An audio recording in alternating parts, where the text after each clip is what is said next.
प्रिय बच्चों, आज हम करेंगे लेखक श्री हरिशंकर परसाई जी द्वारा रचित पाठ भोला राम का जीव। श्री हरिशंकर परसाई जी हिंदी के प्रसिद्ध कवि और लेखक थे। उनका जन्म 22 अगस्त 1924 को जमानी होशंगाबाद मध्य प्रदेश में हुआ था। वह हिंदी के पहले रचनाकार हैं जिन्होंने व्यंग को विधा का दर्जा दिलाया और उसे हल्के फुल्के मनोरंजन की परंपरागत परिधि से उबारकर समाज के व्यापक प्रश्नों से जोड़ा है। उनकी व्यंग रचनाएं हमारे मन में गुदगुदी पैदा नहीं करती, बल्कि हमें उन सामाजिक वास्तविकताओं के आमने सामने खड़ा करती हैं जिनसे किसी भी व्यक्ति का अलग रह पाना असंभव है। लगातार खोखली होती जा रही हमारी सामाजिक और राजनीतिक व्यवस्था में पिसते मध्यम वर्गीय मन की सच्चाइयों को उन्होंने बहुत ही निकटता से पकड़ा है।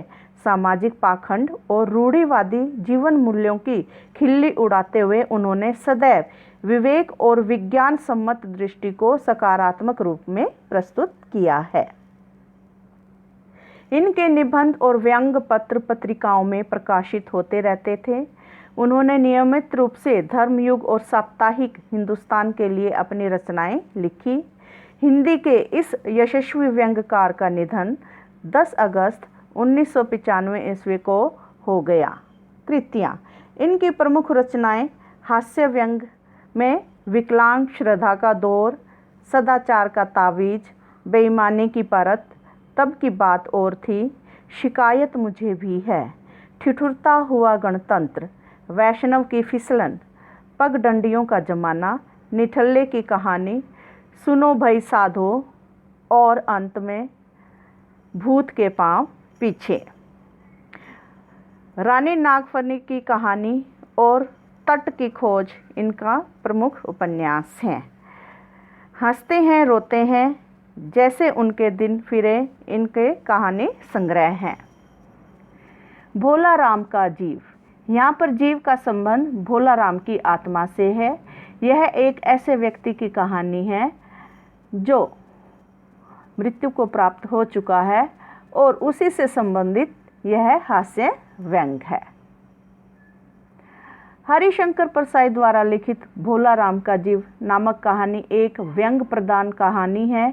इस कहानी में लेखक ने आधुनिक समाज में व्याप्त भ्रष्टाचार तथा रिश्वतखोरी पर कटाक्ष और तीखा व्यंग किया है।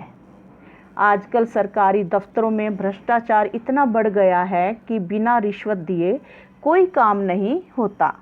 अपने जरूरी काम करवाने के लिए हर पल रिश्वत देनी पड़ती है। सरकारी दफ्तरों के चक्कर काटने पड़ते हैं, बाबुओं के सामने गिड़गिड़ाना पड़ता है, तब जाकर कहीं काम होता है। इस भ्रष्टाचार ने आम आदमी को बहुत परेशान कर दिया है। हमारी पृथ्वी पर यह भ्रष्टाचार इतना विस्तृत और भयावह रूप ले चुका है कि इसका विस्तार परलोक तक हो गया है। ऐसा लेखक ने इस कहानी के माध्यम से व्यंग किया है।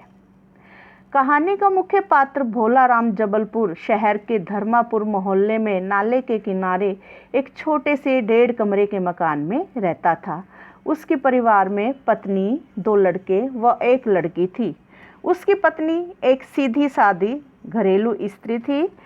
पति के प्रति उसके मन में गहरी आस्था थी, जो पति के खिलाफ कुछ भी सुनना मंजूर नहीं था। भोला राम 5 साल पहले ही सरकारी नौकरी से सेवानिवृत्त हो चुका था, लेकिन उसे अभी तक पेंशन मिलनी शुरू नहीं हुई थी। पिछले 5 सालों से वह दफ्तरों के और सरकारी बाबुओं के आगे गिड़गिड़ा रहा था। वह अपनी दरखास्त पे दरखास्त दिए जा रहा था, परंतु उसकी पेंशन मंजूर नहीं हो रही थी। इसी उम्मीद में अपने प्राण त्याग दिए और उसकी आत्मा सरकारी दफ्तर की फाइलों में अटक कर रह गई। उसके परिवार के भूखे मरने की नौबत आ गई थी। कहानी का आरंभ ही भोला राम के जीव अर्थात आत्मा के गायब होने से हुआ है। यमराज चित्रगुप्त सभी भोला राम के जीव के गायब हो जाने को लेकर परेशान है। जबकि वह 5 दिन पहले ही प्राण त्याग चुका है। यमदूत को उसकी आत्मा चकमा देकर न जाने कहाँ गायब हो जाती है। अंत में नारद जी उसकी आत्मा को ढूंढने के लिए निकलते हैं और उसके घर पहुंचकर उसकी समस्या जानकर उसके समाधान का बीड़ा उठाते हैं। सरकारी दफ्तर पहुंचकर तरह तरह की परेशानियों का सामना करते हैं। अपनी वीणा को गवाकर वो भोला राम की सहायता करने में सफल हो जाते हैं। तब उन्हें भोला राम की फाइल की प्राप्ति होती है और उसे फाइल में अटके भोला राम की आत्मा मिलती है। भोला राम की आत्मा जीव के माध्यम से लेखक ने संपूर्ण विषय वस्तु को बड़े ही व्यंग्यात्मक और रोचक ढंग से प्रस्तुत किया है।